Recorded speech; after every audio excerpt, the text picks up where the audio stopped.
Taarifa ya habari za dunia ikisomwa nami Leila Muhammad. Israel na Hezbollah wamekubaliana kusitisha mapigano. Makubaliano hayo yamethibitishwa na afisa mwandamizi wa Marekani pamoja na msemaji wa jeshi la Israel, ambaye amesema jeshi hilo litaanzisha tena mashambulizi iwapo litahitajika kufanya hivyo. Makubaliano hayo yamefikiwa kufuatia wasiwasi kwamba kuendelea kwa mapigano nchini Lebanon kunaweza kuhatarisha makubaliano ya amani kati ya Marekani na Iran. Duru mpya ya mazungumzo ya moja kwa moja kati ya Marekani na Iran, ambayo ilikuwa ianze leo nchini Uswizi, imeahirishwa. Maafisa wa afya nchini Lebanon wanasema mashambulizi ya Israel tangu usiku wa manane yamesababisha vifo vya watu 47 na kujeruhi karibu wengine 100. Kwa upande wake, Israel imesema mashambulizi hayo yalikuwa ni kulipiza kisasi baada ya wanajeshi wake 4 kuuawa katika shambulizi lililofanywa na Hezbollah.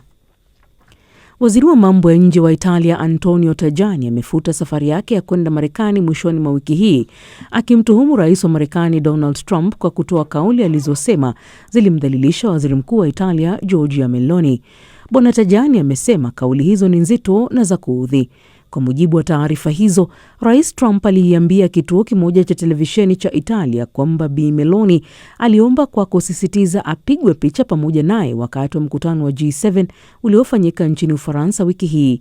Hata hivyo, Bi Meloni amesema madai ya Rais Trump hayana ukweli, akisisitiza kuwa hakuwahi kuomba kwa kusihi kupigwa picha naye. The statements by Donald Trump are totally made up. Kauli za Donald Trump sio za kweli. Kwa kweli nimeshtuka sana. Sielewi kwa nini rais wa Marekani anawachukulia washirika wa nchi yake kwa namna hii. Si mara ya kwanza jambo kama hili kutokea. Inasikitisha kwamba hana msimamo na udhabiti huo dhidi ya maadui wa magharibi ambao mara nyingi amekuwa akiwaonyesha upole zaidi. Lakini kuna jambo moja ambalo lazima nimkumbushe.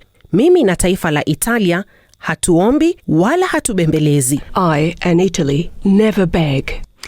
Maafisa wa afya nchini Jamhuri ya Kidemokrasia ya Kongo wameiambia BBC kwamba mgonjwa wa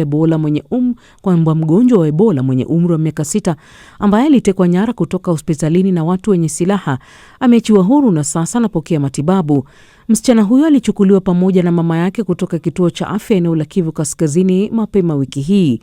Bado haijafahamika iwapo wavamizi hao walikuwa wanafahamiana na mtoto huyo.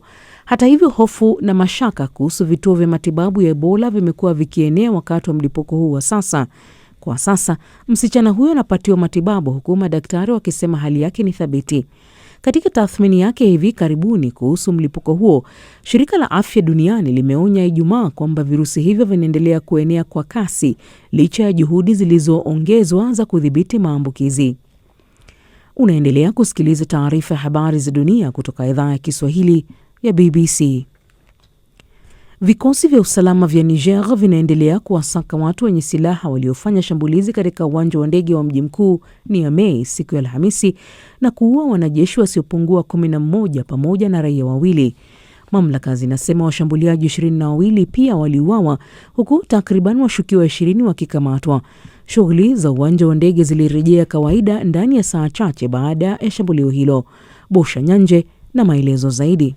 Shambulizi hilo ambalo limedaiwa kutekelezwa na kikundi cha JNIM lenye uhusiano na Al-Qaeda limeonyesha tishio linaloendelea kutoka kwa makundi ya wanamgambo wa itikadi kali licha ya kuongezwa kwa operesheni za kijeshi na ushirikiano wa karibu ndani ya Alliance of Sahel States. Wakazi wengi wameiambia BBC kwamba wanaishi kwa hofu, wakisema kwamba mamlaka za mpito zinazoongozwa na Jenerali Abdullah Hamid Tiani bado hazijapata suluhisho la kurejesha usalama nchini humo. Niger imekuwa chini ya utawala wa kijeshi kwa miaka 3, huku serikali hiyo ikikabiliwa na changamoto ya kudhibiti ghasia za wanamgambo wa itikadi kali ambazo zimetikisa nchi hiyo ya Afrika Magharibi kwa zaidi ya muongo mmoja.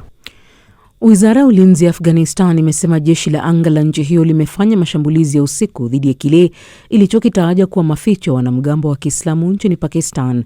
Katika ujumbe uliochapishwa kwenye mtandao wa kijamii wa X, wizara hiyo ilisema mashambulizi hayo yalilenga maeneo katika majimbo ya Balochistan na Khyber ambayo yalidaiwa kutumiwa kupanga mashambulizi ya kuvuka mpaka dhidi ya Afghanistan. Hata hivyo, Pakistan imekanusha madai kwamba eneo lake lililengwa na kushambuliwa.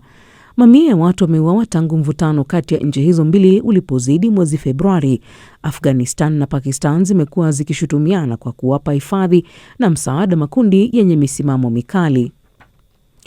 Bunge la chini la Zimbabwe limepitisha mswada wa sheria unaolenga kuongeza muda wa muhula wa rais kutoka miaka 5 hadi 7, hatua ambayo inaweza kumruhusu Rais Emmerson Mnangagwa kubaki madarakani hadi mwaka 2030. Zaidi ya wabunge 200 walipiga kura kuunga mkono mswada huo siku ya Alhamisi, idadi iliyozidi kiwango kinachohitajika cha 2/3 ya kura ili kufanya marekebisho ya katiba. Mswada huo pia unapendekeza kufutwa kwa uchaguzi wa moja kwa moja wa rais, ambapo marais wa baadaye watachaguliwa na bunge badala ya wananchi kupiga kura moja kwa moja.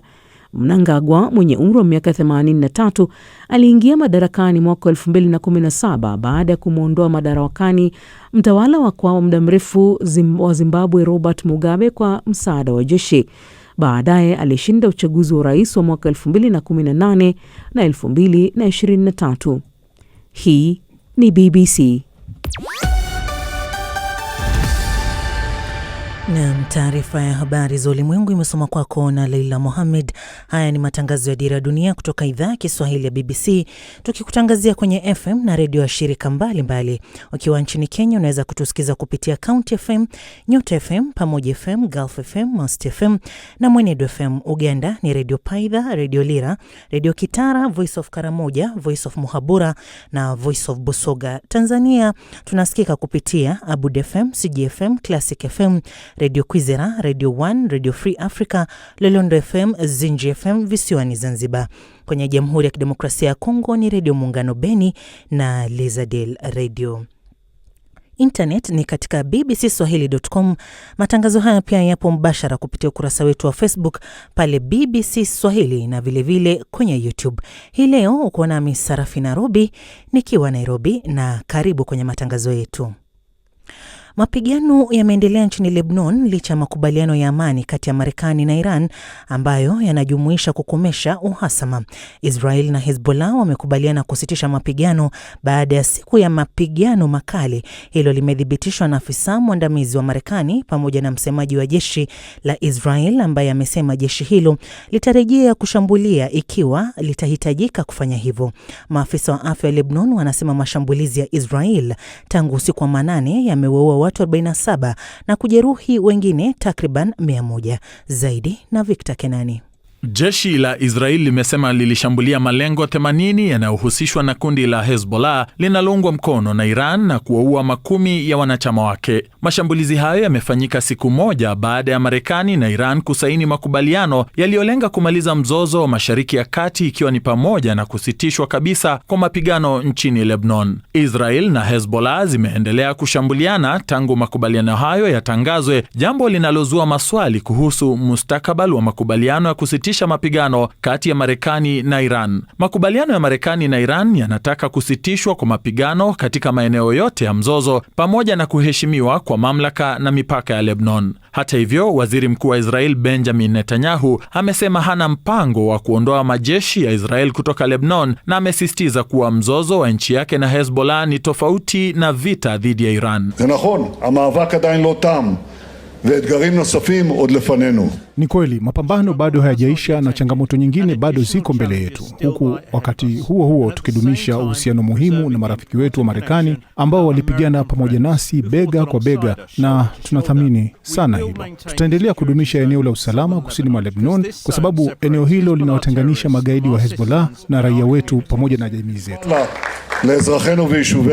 Shirika la habari la serikali ya Lebanon limeelezea mashambulizi ya usiku kucha katika wilaya ya Nabatia kusini mwa nchi hiyo kwa miongoni mwa mashambulizi makali zaidi katika vita hivi, huku watu wasiopungua 18 wakiuawa na 33 wakijeruhiwa na majengo kadhaa kuharibiwa. Hezbollah imesema ilivizia kikundi cha wanajeshi wa Israel kusini mwa Lebanon, ikiharibu mizinga 3 kwa makombora ya kuongozwa na kulenga wanajeshi kwa mashambulizi ya roketi na mizinga.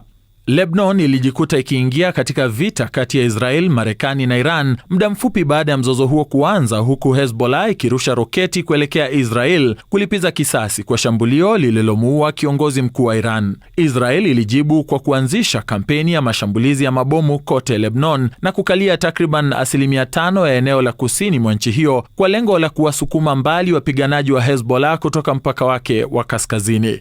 Hezbollah imeapa kuendelea na mashambulizi yake kwa muda wote ambao uvamizi huo utaendelea. Netanyahu anakabiliwa na shinikizo la ndani kuendeleza operesheni za kijeshi dhidi ya kundi hilo lenye silaha, jambo ambalo linaweza kumweka katika mgongano na rais wa Marekani Donald Trump, ambaye hadharani ameikosoa Israel kwa mwenendo wake nchini Lebanon. Waziri wa usalama wa taifa wa Israel mwenye msimamo mkali wa mrengo wa kulia, Itamar Ben-Gavir, alisema kwamba Lebanon yote lazima ichomeke kufuatia vifo vya wanajeshi hao wanne. Waziri wa mambo ya nje wa Ufaransa Jean-Noel Barrot amesema kwamba Israel lazima iheshimu makubaliano hayo na akaisihi Marekani kuishinikiza serikali ya Israel. Makubaliano ya Marekani na Iran yaliyosainiwa siku ya Alhamisi yanajumuisha masharti kuhusu mpango wa nyuklia wa Iran, kuondolewa kwa baadhi ya vikwazo na kujitolea kwa pande zote kufikia suluhisho la mwisho ndani ya siku 60, muda ambao unaweza kuongezwa kwa makubaliano ya pamoja. Duru mpya ya mazungumzo ya moja kwa moja iliyokuwa imepangwa kufanyika Ijumaa hii ilihairishwa baada ya makamu wa rais wa Marekani JD Vance kufuta safari yake iliyokuwa imepangwa kuelekea Uswisi kuhudhuria mazungumzo hayo. Victor Kenani, Dira ya Dunia, BBC.